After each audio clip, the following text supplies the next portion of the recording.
you and I engage in every week here on Wednesdays, of course, on YouTube and Periscope and Facebook and DLive and all these platforms. And of course, people can see our regular shows on Fridays only on Patreon and Subscribestar. People can go to patreon.com/reverse CSI storyboards to sponsor you, David. And they can also go to patreon.com/crowdsource the truth to sponsor Crowdsource. Fusion that Mr. Sweigert seems to have.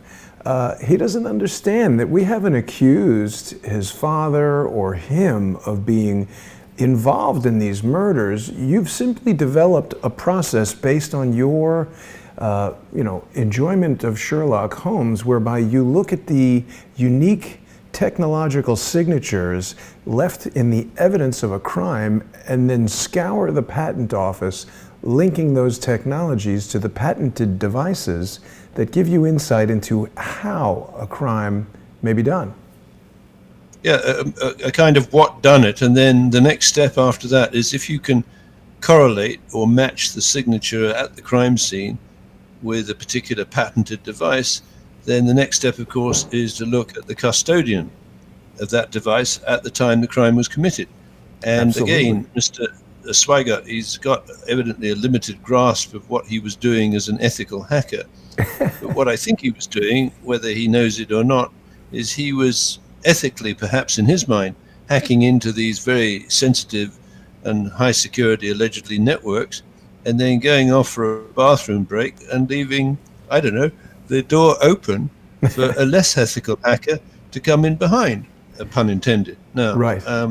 Well, let me address a couple of those points, because I know you've got a lot to go into, and I want to make sure everybody understands. You know, David, when I was a young boy and went to public school in New York, the janitors were always referred to as custodians, and they would walk around with all these keys and everything. So, I don't know, we could dig into the etymology of that, but we've pictured Mr. Sweigert here today as the custodian of these Entrust keys. Now, of course, you introduced me to the Federal Bridge. I had never heard of that, had no idea what that was. The Federal Bridge Certification Authority and the public key infrastructure. I'm sorry to ask you a question that may seem redundant to some, but I really want to clarify these concepts. Maybe we should just give a brief overview quickly of what exactly this Federal Bridge is and what we are speculating the possibilities of how it might be manipulated could be. Sure, yeah, the Federal Bridge Certification Authority, it grew out of the British appetite to basically recover the empire, if that's the right word, in the event of a Nazi or a German invasion in World War II. So Churchill and his advisors, including Victor Rothschild, the late Victor Rothschild, he died in 1990, they came up with what is known as a continuity of government exercise, where over the all-red line and the British colonies and Commonwealth countries and allies such as the United States, there would be a delegation of authority, minister by minister, department by department, to outliers outside the reach of the Germans. So let's say the Germans move into the United Kingdom, they try and capture the royal family, they take over the organs of government, and then they discover to their horror that the British government has been decentralized or outsourced to allies around the world, and the Germans just don't have the firepower to take down the old empire, right? But that, of course, relies after the World War II is won by the Allies, that the continuity of government should have been perhaps dismantled because there was no need for it. However, it wasn't, and it looks like the all-red line, which is the transatlantic and trans-Pacific underwater cables carrying messages, telegraph messages, has morphed, and it started morphing, I think, in 1988 into a fiber optic, very high-speed link. And the first high-speed link was TAT-8 under the Atlantic, and that was the eighth transatlantic telephone system. And of course, fiber optics is a very interesting technology, wireless systems or your cable systems to pick up electromagnetic or wave radiation where you trigger your explosives prematurely. So your cronies are not able to get out of the building, and you don't kill as many of the people that you hate as you would wish.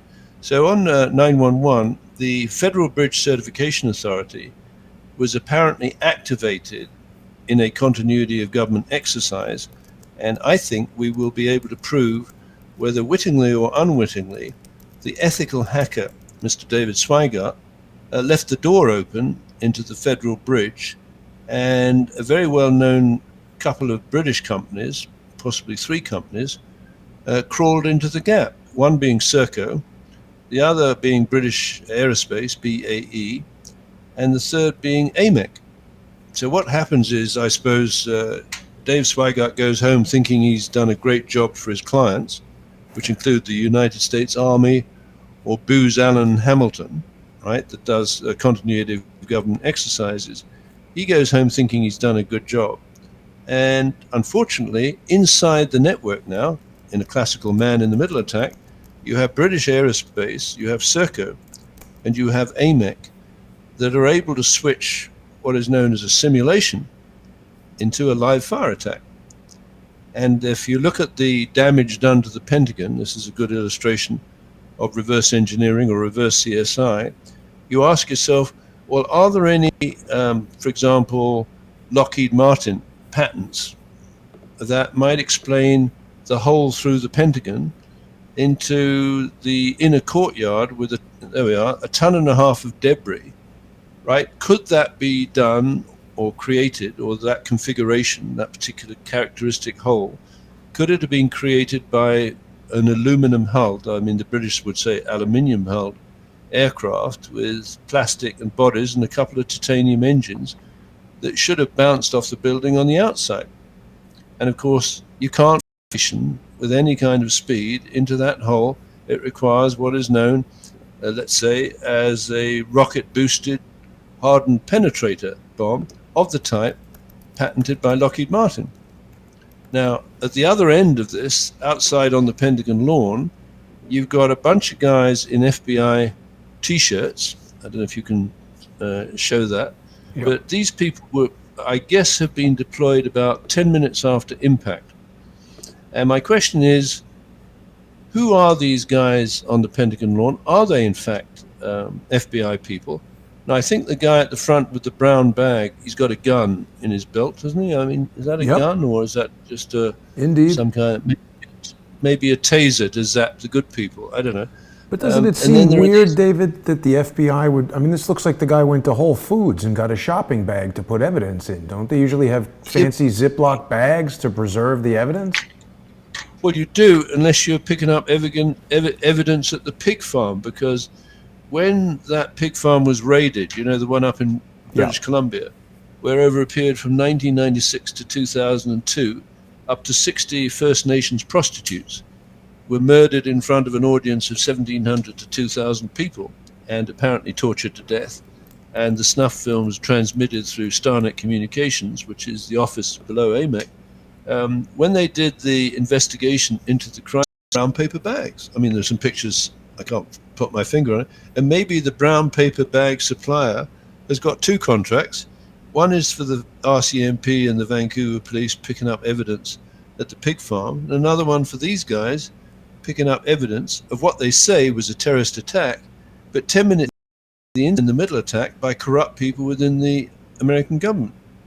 So you've got this very interesting, from a timing point of view, and I'm coming back to your reverse or the reverse CSI engineering approach, if or as to whatever it was, you know, the what done it as opposed to the who done it, whatever it was that punched a hole through the Pentagon and killed Captain Gerald DeConto, the duty officer, and 125 of the staff of the Pentagon's U.S. Navy Command Center. Had there been a threat from China and you, the Americans, had lost their Pentagon's U.S. Navy Command Center, you'd have been getting ready for World War III. Yeah. But you didn't. I mean, you know, not you personally. I'm just saying the American military, the legislature, you know, Bill Clinton, who was watching, I think, from a hotel in Queensland on September the 12th, 2001, all of these people say, oh, that's okay. It must be a guy in a cave in Afghanistan. So we'll go and hunt for him and forget about the fact that you've lost the Pentagon's US Navy Command Center, which is a major strategic asset. I ask myself, and I'm asking Americans, well, what facility was around at that time to take over the functions of the United States Navy Command Center? There is only one, Jason. It's the evil Batcave in Chicago. Ah, okay. I was getting ready to show the Federal Bridge. Okay. Well, if you look on the Federal Bridge, you'll see that link to Illinois, right? Sort of, you got that cluster of the state of Illinois, the Department of Justice and Veterans Affairs skill sets, right, to take out the Pentagon's US Navy Command Center. If they were given the right kind of visualization tools, if they were inside the evil Batcave, where the key to the evil Batcave and the key to the Federal Bridge would have been available to Mr. David Sweigert. So I'm saying, and I love your janitorial picture of this guy as the custodian. Custodian. He was, for me, he's the ad hoc custodian. That is to say, he's too dumb to give it the title permanently.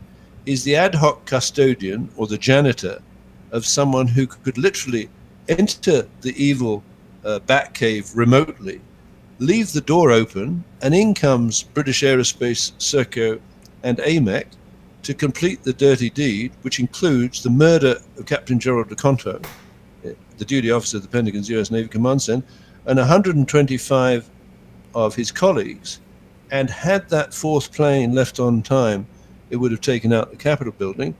America would have been decapitated, right? And then you've got to look at what networks are available under continuity of government to take over where there was once a center of government in Washington, D.C. Again, back to Chicago, back to the Federal Bridge, and back to the evil Batcave. And that, I believe, was the intended recipient of the authority, the continuity of government exercise. And that would explain why Dennis Hastert was on his way back to Chicago. And remember, he's a pedophile, blackmail victim who's been to jail, as I believe 4 of the last 7 Illinois governors have been in jail, except in their case, sometimes it's racketeering. So you've got a problem in Illinois, you've got a problem in Veterans Affairs, and you've got an enormous problem in the Department of Justice. Over to you. Well, so you're raising a lot of points that I want to address, and I don't want to be accused of interrupting, so let me see if I can go back and gather all my thoughts. So it's important that people understand the deaths of 343 firefighters, but I do believe he has a knack for doing things in a way that give him what is, I guess, called plausible deniability. Because like for 2 years, he and his brother have been demonstrating to me and other people who watch YouTube that they don't talk to each other, they don't communicate, they hate each other, they don't cooperate with each other to achieve anything. That's what they've tried to convince us of. But last week they did a show with Linda West in which they both appeared on the show.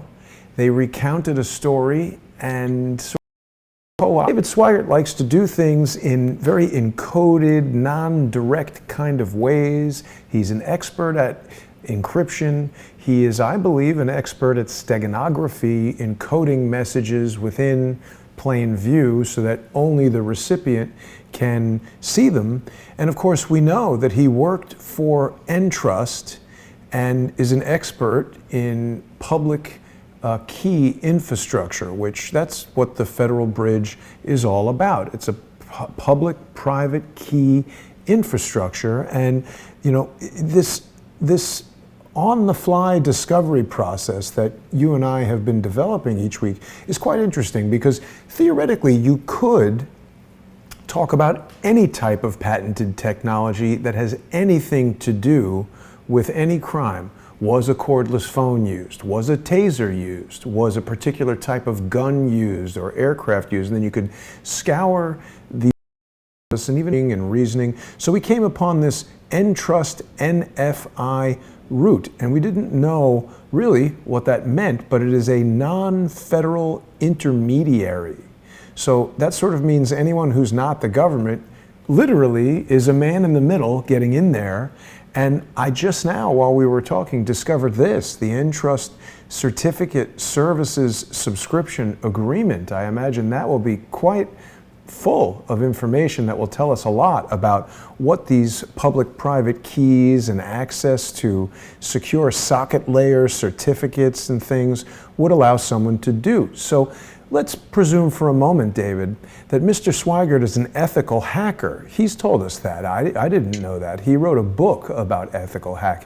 Of course, might not. And furthermore, what if he is put there as an ethical hacker to do something ethical, and then unbeknownst to him, once he's unlocked the door, someone else who might be unethical takes advantage of that and comes right in there? He could tell us, I don't know who hacked the Federal Bridge and who came in there and manipulated the Boeing uninterruptible autopilot, or who might have taken these aircraft off of their en route airways, but he certainly hacked it, or could, and someone else could get in, right? Yeah, you're absolutely right. So the man appears to be arrogant and stupid, right? But very clever in his particular box of expertise, right? That is to say, he's written a book on ethical hacker. I read it and I barely understand it. Apparently he's investigating, believes that I'm an American putting on a British accent. Well, I'm sorry, I'm not, right? And that I don't have a degree from Cambridge. So all these guys spin off in different directions. And I'm saying, we don't have to answer any of your questions. I can put my hand on my heart and know that I went to Cambridge. If they dig a little deeper, they'll find out that there was an undergraduate student in the engineering lab who seemed to lack a certain amount of common sense, who blew up a diesel engine, I think, in 1963. Well, that was me. I'm not proud of it, you see. But, you know, I left my mark at Cambridge because I don't think any other engineering graduate blew up a diesel engine. But that's kind of by the by. Coming back, he has to answer, I believe now, our questions. That is to say, when you go in with if by chance you had a bathroom break or you were distracted, might you not leave the door open for an outfit far smarter than you, which is like British Aerospace or Serco with its resources, to come in behind, stage a man in the middle attack, and then exfiltrate their SWAT teams, which might be focused on what I believe is the basic elements of a successful high-value target or mass casualty event. There are 6. I think they need to move in teams that specialize in script, spot, shoot, snuff, spin, spoil, where script would include an improv crew that goes into the continuity of government exercise, whether that's staked out in the hotel, the Pentagon City Hotel opposite the Pentagon, and they get into the radio journalism or TV journalism mode, and they say, we saw that your high-value target is in the crime scene, because if you kill a lot of people and collateral and you leave the high-value target alive, he or she is going to be an expert witness. So I think it's well within the bounds of possibility that after Dave Sweigert left the key in the door, or allowed some people to get in, a snuff film or snuff film team or a snuff team went into the Pentagon upgrade project, Wedge 1, and the Pentagon's US Navy Command Center, and put a couple of bullets from a Glock in the back of the head of Captain Gerald DeConto. Wow. Because that's the high-value target, right? Just like Peter Gansey, who was the fire chief in New York, or John O'Neill, who I think was the head of security for the Twin Towers building, or Carlton Bartels, who had the carbon dioxide trading patent that went ultimately through his wife's estate, and then on to Franklin Raines, the corrupt former president of Fannie Mac or Fannie Mae. Right? So there will always be, in my opinion, a high-value target SWAT team. Typically, you'd recruit those from the Con Air folks, the prisoners and parolees that are flying around. They would go in. You would try and mask the high-value target hit with a collateral. 123 people in the Pentagon's U.S. Navy Command Center. Who cares about Captain Gerald DeConto? Well, I care about Captain Gerald DeConto, and so should Americans, because Captain Gerald DeConto was the duty officer, and apparently he was sharp enough to realize that what David Sweigert or British Aerospace or AMEC or Serco were doing is they were switching the simulation of a continuity of government exercise over to live fire. And what was heading his way, and you can Google this, would have been transmitting friend signals. And remember, Jerome Lemelson had a patent for friend or foe identification. Now, who invented friend or foe identification systems? The British did in World War II. That was one of the technologies transferred through the Tizard mission to the Americans. Another technology was the proximity fuse, invented by the British, and that was transferred. And guess who got the main production contract for the proximity fuse in the United States? RCA, Radio Corporation of America, right? Who in the United Kingdom had a subsidiary, a wholly owned subsidiary called RCAGB 1929, that today, Mr. Sweigert, is called Serco. So when you write to Serco Inc. and say that David Hawkins and Jason Goodman are engaged in tortious interference of Serco Inc.'s shareholders, why don't you do your homework and discover, perhaps, if you've got the smarts, that Serco Inc. doesn't have shareholders because it's a wholly owned subsidiary of the Serco Group in the United Kingdom that used to be called RCAGB 1929 and is an expert in continuity of government exercises, including the switch from a simulation to a live fire attack. Over to you. Yeah, it's fascinating. And actually, you know, Mr. Sweigert is inadvertently helping us. I sort of want to thank him for becoming a productive member of this crowdsource effort by contacting the legal departments at all of these companies and by Cambridge University. Cambridge University's contacted the National Center for Missing and Exploited Children. We'd be delighted to speak to any of these people. We're not accusing them of anything, but what he's caused me to realize, David, is that we really should alert these companies and their legal departments that an ethical hacker, these lawyers to question Mr. Sweigert with regard to his ethics. And I would also point out, David, this is the back of one of the books that he's written. I'm not sure why he would select this ridiculous looking photo of himself to put on there, but it's fine. I don't like his choice in ties. Because the ties, the glasses, he looks like he just got hit in the head with a brick or something, but that's fine. The thing that this is making me think of is that this is an instructional manual, a guide, a bit of advice for people taking the Certified Ethical Hacker exam. And this reminds me that Mr. Sweigert's been involved in a lot of training, and this would, of course, put him in touch with young recruits and people who are looking to get into this ethical hacking. And I think if you were to train a group of people in anything, you're going to find some who are ethical, some who are unethical. And I don't think it's too far of a logical leap to presume that someone might fail an ethical hacking exam for being unethical. And perhaps Mr. Sweigert would indicate that in some way, this person did this thing that was unethical. Maybe someone else sees those results and get them to engage in unethical hacking. What you and I are doing, David, is we're having a conversation. This is a talk show. We engage in investigations and interviews. People can call it journalism. People can call it infotainment. We can categorize it in a number of different ways.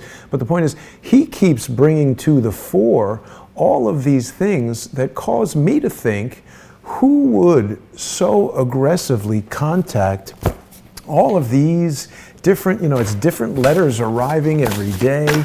He's making videos about the letters that he's writing. I think that might count as someone who is aggressively trying to get in front of this to point attention towards us, which attention I'm happy to have. We'll have conversations with any of these people, including Christine Marcy. Yeah, I think he's engaged in what's called front running, and front buy order or a major sell order reach the transaction place after you've had a look at it, because then you can do a 1% or a 2% and you make a great deal of money. So now when David Sweigert hooks up a network with a back door, let's say the Federal Bridge Certification Authority, and this fiber optic link to campuses. If you study the fiber optic stuff, apparently it's very popular in university campuses, and I would suggest the World Trade Center complex or a major hotel, because it gives people within the hotel or within the World Trade Center complex or the university campus fast access, let's say, to a visualization program. So literally, you could be on the 47th floor of the North Tower on 9 Wonders, visualizing what is seen from the evil Batcave in Chicago. And what's David, heading excuse your me way. for interrupting, but I've just discovered something on the fly that I think you'll find quite interesting. This is a bit of news from the University of Chicago News, which I presume is a campus newspaper, talking about a quantum network to test unhackable communications. Now, who would you get to test whether something was hackable or not, other than an ethical hacker?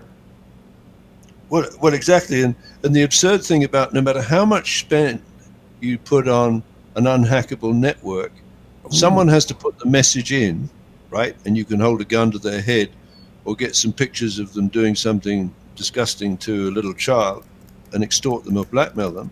And someone has got to take the message out. So it's immaterial how complex or how unshakable or how secure the connections between the transmitter and the receiver are, if you can blackmail the transmitter or the receiver. This is where Christine Marcy, Field McConnell's sister, I think she's, maybe I don't need to spell that out over the air, but you know what I mean by TFing, right? I did not know that term. You explained it to me, but she's tricking Field is what you're talking about. Yes. There we are, now, TF. That brings me to my next point, David. I don't know if you've noticed, speaking of discovery on the fly, this article was written by an author named Louise Lerner. And I'm not sure if you're aware of this, but the woman who was the director of the IRS here in the United States was named Lois Lerner. Only one letter difference. I'm sure that's a coincidence, but Lois Lerner was an American attorney who was the head of the IRS, and most notable to viewers of Crowdsource the Truth, seemed to fail to pick up on any of the financial crimes of the Clinton Foundation, and would certainly be a very useful ally if you had, for instance, not paid your taxes for 5 years and needed to submit W-2 forms to the Department of Homeland Security to get a visa for your British wife. It seems strange to me. Field McConnell. Yes. Yeah, and so again, I don't want to cast aspersions on Field McConnell, but I do want an explanation as to why the organization I started with, Field McConnell, that was pointed very much at what I called cloud-centric crime scene investigation, has suddenly morphed into an organization that has a story on did the Jews kill Jesus? I mean, I feel betrayed, to be honest, right? Because there's almost nothing in what I intended Able Danger to be and was very successful for many years to what it is now, which I think is actually, to a certain extent, the manufacturer of hate speech. Yes. But anyway, backing up, with Field McConnell. So just to remind people, what if they didn't know this, in December 1988, Christine Marcy, Field McConnell's sister, had 4 years of operating the Department of Justice asset. I think she had quite a lot. She had 4 years of operating a Boeing for the United States Federal Marshal's prisoner transportation system. And she had 4 years of experience of running the database for the National Center for Missing and Exploited Children, for which, incidentally, Palantir provides services. Ooh. Now, what does that mean? That means that Christine Marcy, and I call her sometimes Conair Catalog Marcy, because what she would have been able to do is build a catalog of some really pretty unsavory people, and together with some desperately vulnerable missing and exploited children.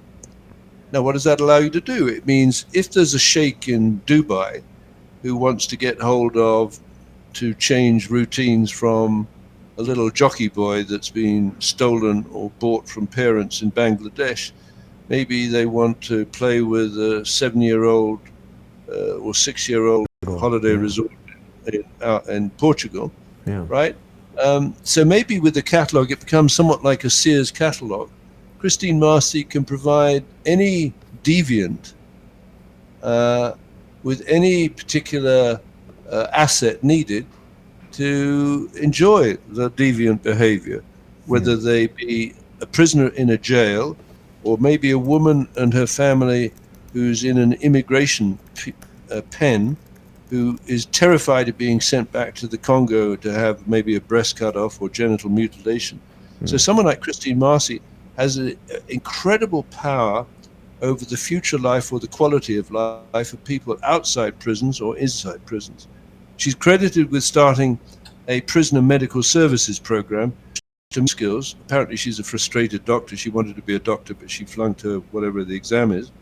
She could provide drugs like the Eli Lilly lysergic acid amide. Acid amide. Yeah. Right. And you go through the patent, 1956 patent of Eli Lilly, and it says something to the effect. That's what's so fascinating about the language of patents. It's very dry. It's not sexist. It's nothing to do with race, color, creed, or whatever. It says this formulation is particularly useful for psychotherapy research because it elicits characteristic patterns of rage and hallucinations. Well, so you've got these prisoners, you've got these parolees, you've got Jerome Lemelson's patent for tracking prisoners and rewarding or penalizing them based on the use of artificial intelligence expert system or fuzzy logic algorithms, right? So maybe they take a prisoner and say, well, if you do what you're told, I run a snuff film of this little girl, JonBenet Ramsey, and you come back and we'll grant you a privilege, you can have access to some more little girls using the National Center for Missing and Exploited Children. So this woman, I believe, is a pedophile, a psychopath, and a homosexual, right? Because she has a lesbian girlfriend who's now dead, Leonora Guaria.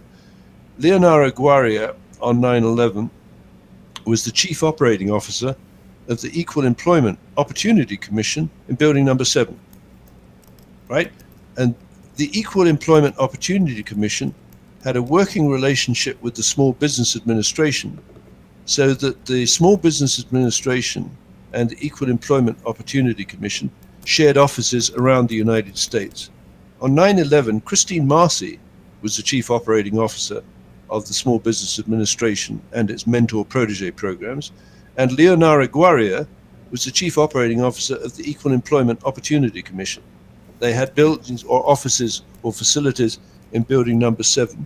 So why wouldn't I assume that possibly left the door open for these women to basically get in behind and extort and blackmail otherwise decent people into keeping their mouths shut about what really happened on 9/11, and because a very significant number of expert witnesses got whacked on 9/11, you had the expert witnesses who were dead, and a significant number of their colleagues as collateral had been killed in a mass casualty event. And that, I think, explains the dog that didn't bark response of the United States of America to an attack that was an attempt to overthrow the government of the United States. Over to you. And of course, David, logic would dictate that the compartmentalization of such an operation could very well have David Sweigert totally ignorant of this, beyond his so-called ethical hacking. I want to point out one other thing to you, David. You know, I'm very interested in patterns when things happen in patterns. And so we've got Field McConnell and his sister, Christine Marcy. Now, I never heard of either of these two people before I met you. And basically a lot of viewers from Crowdsource The Truth said, hey, Jason, you should interview Field, you should interview David. That's when I first heard about Christine Marcy. You and Field spoke about her quite often. Mr. Sweigert is potentially up in arms that you've, according to him, ruined her life. We welcome her to call and rebut any of these possible scenarios and explain to us how we've got it wrong. But clearly Field has demonstrated that he hates her, he never talks to her, he never cooperates with her, but yet he did speak to her about how to drone an aircraft, and he did speak to her about, there was this email exchange where she supposedly surrendered to him. And I find that remarkably similar to two other siblings that would have us believe that they don't communicate, they don't cooperate, and they hate each other. But I watched a bit of that Lindell West broadcast, and they seemed to be laughing and joking and reminiscing about boyhood stories, and they seemed to be cooperating and getting along quite fast to see, and it caused me to wonder what they're lying about. They injected a lot of fake news into that broadcast, including a very damning statement that, David, I believe was intended to, I don't think it'll work, but I think it's their intention to get Robert Mueller interested in this event that I believe they staged at the port of Charleston. George Webb Sweigert, David's brother, falsely claimed that Jerome Corsi injected himself into the situation. This is not true. I had contacted Dr. Corsi because at the time he was one of the few people I knew who I thought might be able to give us some information about such a high-level event like this. I called the doctor, I texted him, and he basically said, he wrote a book called Nuclear Iran, which was a similar type of scenario that anyone could have read and then tried to recreate that scenario. But Dr. Corsi said he knew nothing about this particular incident, couldn't corroborate it, and George either misspoke or deliberately misled people to think that Dr. Corsi took the initiative, which changes the nature of the facts. That's a fake news inject, David, isn't it?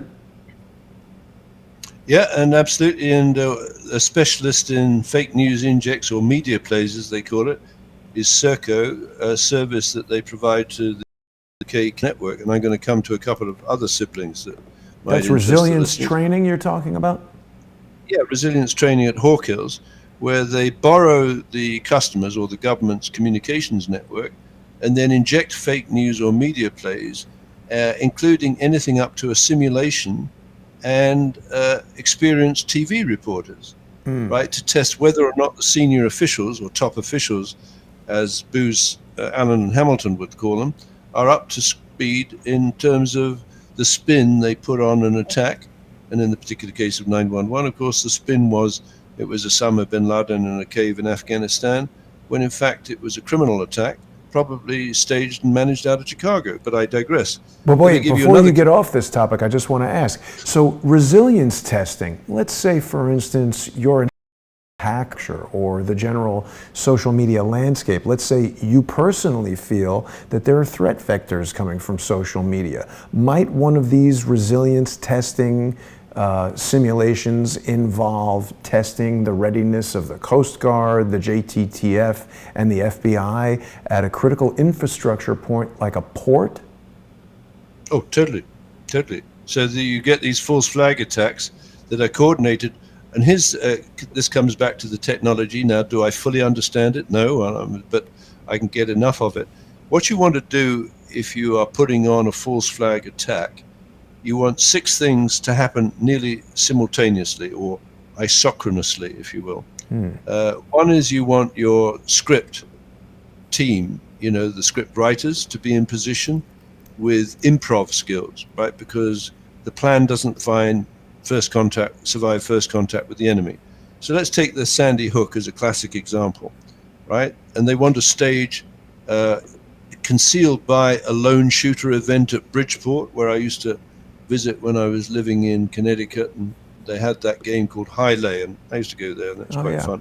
That's kind of by the by. But there was a lone shooter event being staged or simulated in Bridgeport, close to the school, the Sandy Hook Elementary School. Okay, Adam Lanza was written into the script as the guy that would be the fall guy to shoot the children, but maybe you can find that. Apparently, Adam Lanza died the day before the Sandy Hook attack. Really? And there's a card called the Social Security Death Index. If you Google that and Adam Lanza, I think you'll find it's a card, right, which is printed out or made by someone. Now look at this guy's eyes. This guy is on lysergic acid amide or the modern equivalent. He's totally zonked out of his mind, right? He might be. Okay, it's like Linda Arndt, the detective at the John Benet Ramsey house. When there's a body lying in the basement, she's swanning around chatting to the parents, wondering what the hell hit her. But I digress. Anyway, as far as I know, Adam Lanza died the day before he's supposed to have shot up the school, right? He arrives with a Bushmaster, I think it is, and he shoots 183 bullets, kills 22 people and 6 members of staff, right? And the evidence is literally bleached from the site. Oh, there we are. What does that say? Well, this is a little blurry, which I'm always very suspicious, because the lower the resolution of a piece of evidence, the easier it is to slip by a forgery. But according to this, he was born on April 22nd, 1992, and he died on Thursday, December 13th, 2012. Now, I don't really know much about Sandy Hook beyond what's been in the mainstream news and the controversy over Alex Jones and Jim Fetzer and Mr. Halbig. But how can we confirm that this is true? Genealogy bank? I don't know what that is. Anybody could make this. Well, again, I think that's where you and we've got to find the people actually living in that area. He's also supposed to have killed his mother at her home the day before. So one can cross-check it. What I'm interested in is how rapidly or synchronously the spin is injected into the media, right? So if you have access to the Federal Bridge Certification Authority and all of those departments, including the Department of Justice Pride organization, you can inject a fake news story and have the media believe that this is a characteristic of a gun-toting lobby that doesn't want to disarm itself in the light of government corruption. And basically the whole of the government or the public perception is this is the result of unlicensed use of mass casualty guns, rapid firing guns. Right. And in fact, the Remington company shares tanked after that because apparently it was a Remington rifle. If you'd taken a short position in Remington shares, you're going to make a lot of money. So many of these events are synchronized right across a broad spectrum of things, including the investors in major companies like Remington. Front-running the stocks. Front-running the stocks, and the major institutional shareholders in Remington will be the global custodians, 10 of which are shareholders in Serco who met on the 47th floor. So these false flag events require superb synchronicity between the script, spot, shoot, snuff, spin, spoil activities at a major crime scene, and the only clock in the world that can provide you with that kind of precision back to 1852 is, first of all, the cesium fountain clock that was invented by the British. Those British, they're very inventive and smart people. They invented the cesium fountain clock in 1953, 100 years after they patented. There we are, you've got it. That's a Zulu clock, right? But there's another clock written, and that was invented in 1852. And that provided the world eventually with Greenwich Mean Time. Very, very accurate. How do I find that image, David? Go Shepherd, patent, and Greenwich Mean Time clock. Shepherd, patent. Well, that's it. It's a 24-hour clock. You can see it's actually got Shepherd. There it is. Patent T. Yes. All right. And it's the Galvano magnetic clock. I've got a better image. Here we go. Okay. This was patented in 1852. So my website, if I may just give the website address, reversecciscripts.com, right? People, when they go there, they'll see a banner. I'm quite proud of this. It's a rather intriguing, I think, patent. Very nice. You've got the all red line there now. I've got the all red line, which the first under sub-Atlantic cable to be laid was 1858, Jason, between Ireland and copper cable that would carry signals, messages, telegraph messages, including timing. In 1866, they were able to synchronize Greenwich Mean Time. That's the clock at the top, right? with Harvard University, right? So if you wanted to synchronize the script, spot, shoot, snuff, spin, spoil activities of 6 independent teams coming from different directions, you needed access to the most accurate clocks in the world, and the British had that since 1852. So let me ask you this, David. It seems to me that throughout the course of our conversations, your focus on the patent office, the all red line, the patent, the Greenwich Mean Time clock, it seems that part of the way the British Empire became the largest and longest areas would give them the edge. The patent office, the manipulations of the patent office, whether it's the fire in 2 different fires, right? They're all about stealing the patents and holding the control of the technology, right? Yes, including Fire of Chicago. I think that was 1879, was it? Anyway, there's a man there called Alexander Geddes, who was a grain trader on the Chicago Commodity Exchange or Mercantile Exchange.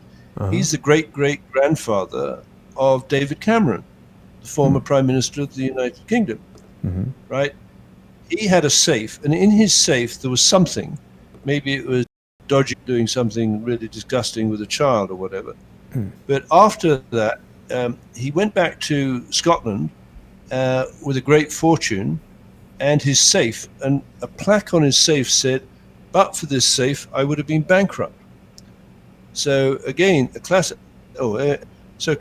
opportunity for someone, and I believe that was a patented fireproof safe, to have used the technology of the day to flourish while Chicago burns to the ground. Right? So on 9/11 or the London Underground bombing, if you have access to these super fast communications network and the precision clocks, you can deploy people if you got access, like in the prison system run by Christine Marcy, through the 1980s and the 1990s. You have access to the most dangerous men and women in the world. They can be wired up or fired up with patented medication, psychotropic medication. They get totally frustrated sexually. But depending on their cell partners, they get satisfaction or whatever. And in some cases, as in the case of the Cray twins in England, they were allowed access to underage children in their cells, Jason. Right? Now, what that means is the guards are being corrupted. And probably the guards' families are being threatened. So when Christine Marcy develops DOJ Pride in 1994 under the Clinton regime, and she creates the database for the missing and exploited children, she creates the transport system nicknamed Con Air, and she creates the Department of Justice Asset Forfeiture Fund. This woman is a dangerous psychopath, right? Now, Field McConnell has talked the talk, but he hasn't walked the walk, because I exposed her to Field McConnell in, I think, January 2006, January of 2007. I wrote a legal case, I'm not a lawyer, but I'm an engineer, which allowed him to file in the North Dakota court a pro se case for wrongful deaths on behalf of his colleagues who died in military colleagues who died in the 9/11 attack, against people, including Hillary Clinton, who's an intellectual property lawyer, and his sister, Christine Marcy, on the grounds that they had taken custody of some very important communication systems that would have been necessary to use for the synchronization of the 9/11 attacks. So he's a great man, Field McConnell. No knocking. He's got a great mind. He's incredibly fast. He and I worked together very, very constructively throughout the run up to, I'd say, 2018. Then something funny happened in 2018. What I found out was he wasn't paying attention to what I was saying. And I haven't deviated. I'm still totally committed to cloud-centric crime scene investigation, using the public as our principal agents to discover the hard facts. He seemed to get distracted, diverted, or whatever. In my opinion, he wasn't treating me with respect. And Able Danger has gone nowhere since. I mean, to publish an article, "Did the Jews kill Jesus?" on a website that I believe he and I helped to create. Basically, it's very insulting to me, and it's a betrayal of what I stand for. Over to you. Well, David, I'm sorry that happened. I also can't explain what occurred with Field McConnell in 2018, because when I saw him in September or November at John B. Wells' Operation Classified, everything was fine. We were friends. We were speaking about doing an interview with him and Robin Gritz to talk about what hit the Pentagon. Robin, of course, was working for the FBI at the time. You mentioned the Equal Opportunity Employment organization. Robin Gritz has a lawsuit going against the FBI on an EEO case. So that's interesting. And of course, Robin Gritz was introduced to me by George Webb Sweigert. So it's odd how most of the FBI people that I've ever dealt with directly were introduced to me by George Webb Sweigert. I'm talking about Okie Marshall Richards, who was a contract FBI informant and the source of all this information that created this incident in the port of Charleston. George and Okie Marshall Richards spent a great deal of time and energy convincing me that this had the potential to be a catastrophe on the scale of 9/11, and that if I didn't act, that I'd be, guilty of something. So you talk about how Adam Lanza was a patsy for a mass shooting event. Well, it seems like the resilience training exercise that these guys were, involved in somehow, they're trying to make me the patsy. And David Sweigert has been so persistent in that, emailing everyone, making up lies about Dr. Corsi's involvement, I think, hoping to attract the attention of Robert Mueller, because as the special counsel conducting this investigation, Robert Mueller seems to have extensive investigative powers that even go well beyond the scope of constitutional law, kicking in Roger Stone's door and going in there with 29 FBI agents. I have little doubt that David Sweigert would like to trigger a similar event here, and that's why he's sending all these. Create a situation where I no longer broadcast with you. Dean Fougere has gotten involved again. You remember is Titus Frost. He had interviewed you and Field, and I believe when he did that, he was trying as well to prevent me from interviewing you in Field. They wanted to drive a wedge, because these guys, I believe, are trying to create an information network in the world of social media that puts out their message. They want to be able to inject fake news. And when you and I speculate about factual events and follow a path of logic, and we quote people like, who was the professor who said that 9/11 was the largest live mass snuff film ever broadcast?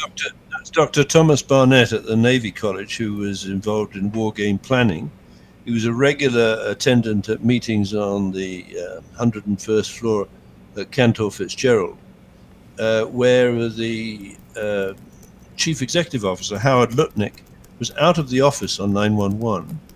He's the inventor of a interactive wagering system for event outcomes.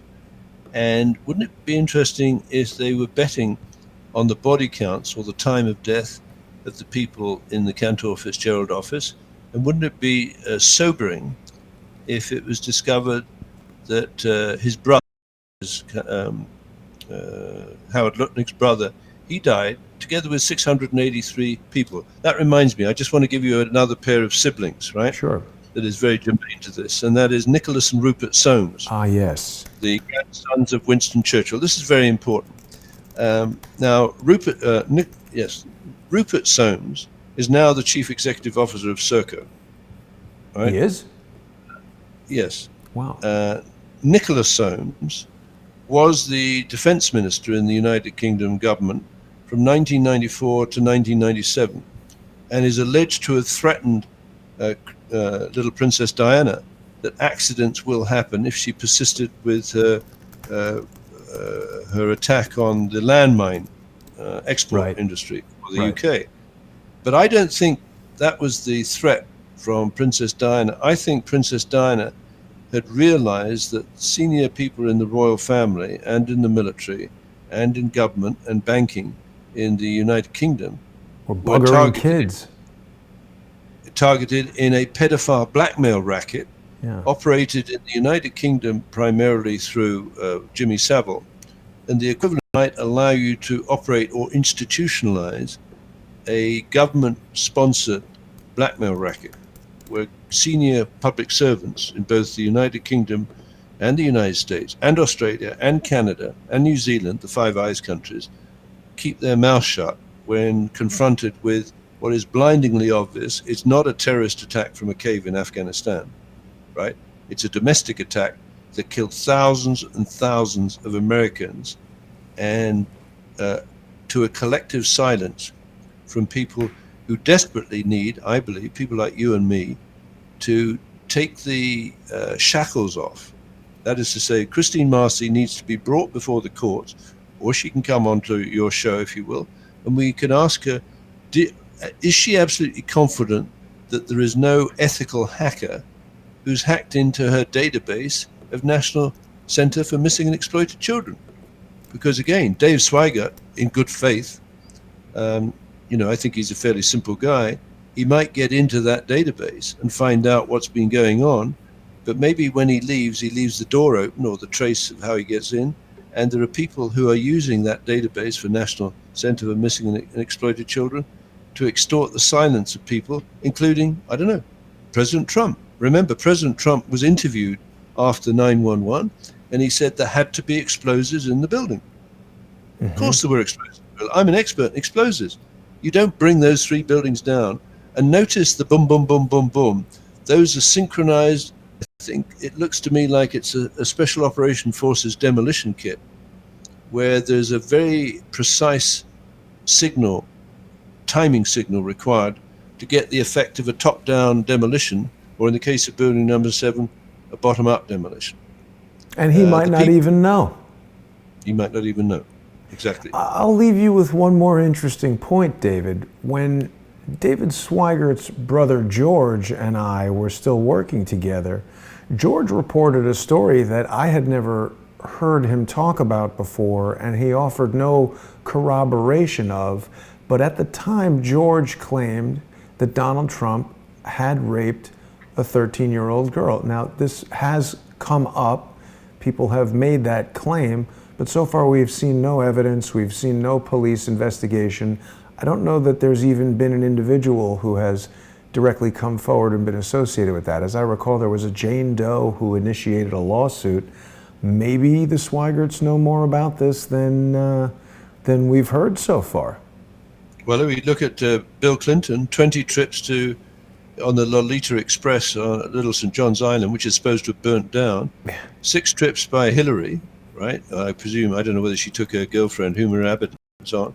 But again, coming back to this Christine Marcy, if she has access or sold access to that database of missing and exploited children, together with the facility to move prisoners around into crime scenes before the crime scene occurs, you've got an extraordinarily powerful psychopath. She's not notionally at the head of the American government, but if she has those kind of assets, or David Sweigert has given her access to those kind of assets, these are more powerful than the government of the United States. Over to you.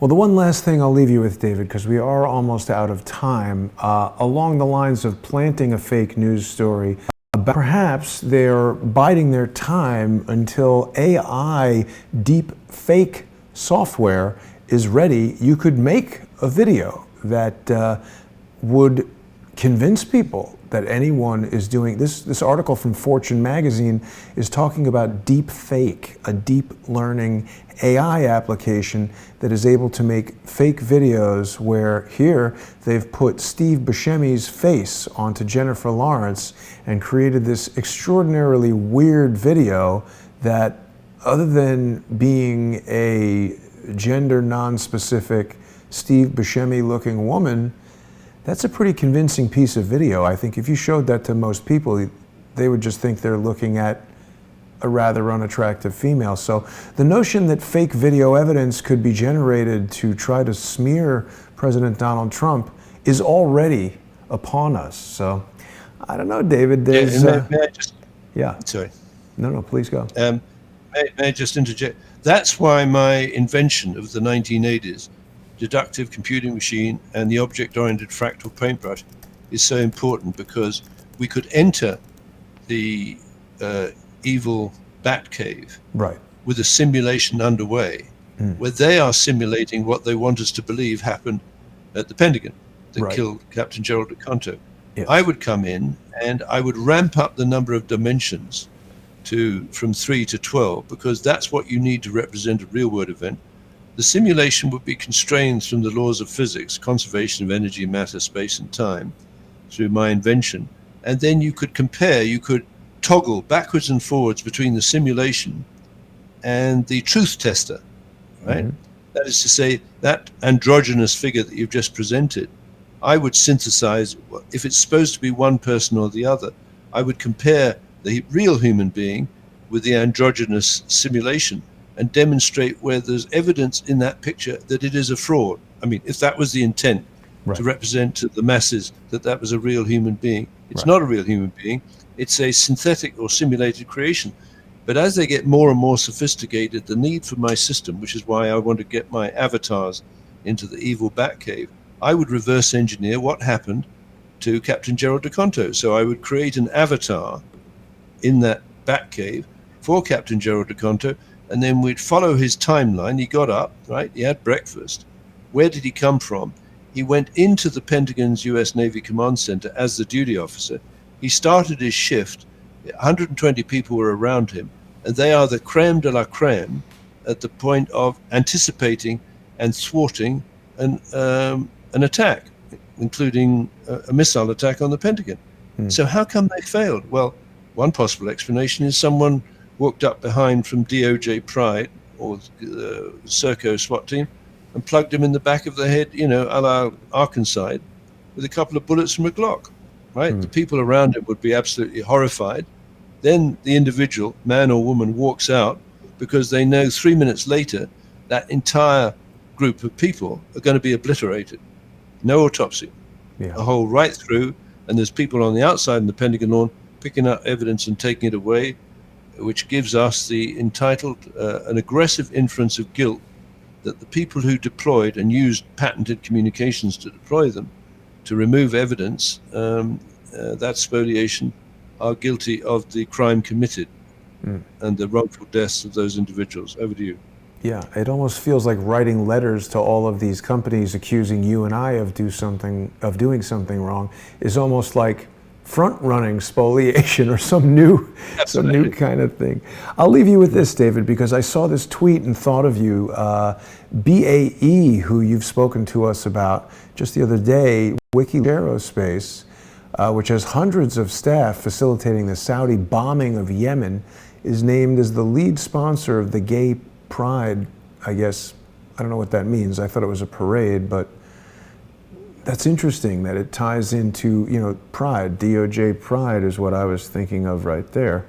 I guess that just went to the news story. Pink news. Well, if I may say so, that the Saudis have a nasty way of treating homosexuals, right? So I think that's the point of the tweet, yeah. Right. And also, the government of Saudi Arabia is one of the shareholders of Serco on the 47th floor of the North Tower on the morning of 9/11. So go figure. Very interesting. Well, David, thank you for joining me again today. I want to thank all of our generous Patreon sponsors who make these broadcasts possible. I also want to thank David George Sweigert for bringing the attention of some of the most important people who we talk about, you know, bringing our show to their attention. So far we've spoken to Wilbur Ross. If we could speak to lawyers or executives from Serco, we could ask them about some of these things and gauge their responses. So if people enjoy our shows and these conversations, I hope that they'll go to patreon.com/reverse-CSI storyboards and sponsor David. That's David's page, and it's very important that David has our support. You can also go to patreon.com/crowdsource the truth and sponsor Crowdsource the Truth. Even if you're just watching the free shows, It's very important. We really couldn't continue doing these shows without your support. And you know, David, there have been some people who have been dissatisfied with Patreon lately, so I've recently started a new channel on subscribestar.com. People can go to subscribestar.com/crowdsourcethetruth and support this show. But it's also important that people support David, because we're a team here and I couldn't do this without David. I really enjoy your process, your thought process, the conversations that we have. David, we're out of time. Is there anything you'd like to leave us with? No, well, I'd like to leave a phrase I've coined. The truth is a juggernaut and the rest is mud on the road. Absolutely. And sorry, David, I almost forgot to mention, people should go and visit reversecciscripts.com. This is David's new website, and he's updating it quite frequently. The graphics look beautiful, David. Congratulations on the new website. Well, thank you very much. And those medallions are dead people, and they're going to stretch right around, so I should be able to handle 40 conflicted and unsolved crimes associated with deaths of people going back to, well, Abraham Lincoln. Over to you. Wow. We look forward to that. We'll be back on Friday, so please tune in then. Thanks for watching, everybody.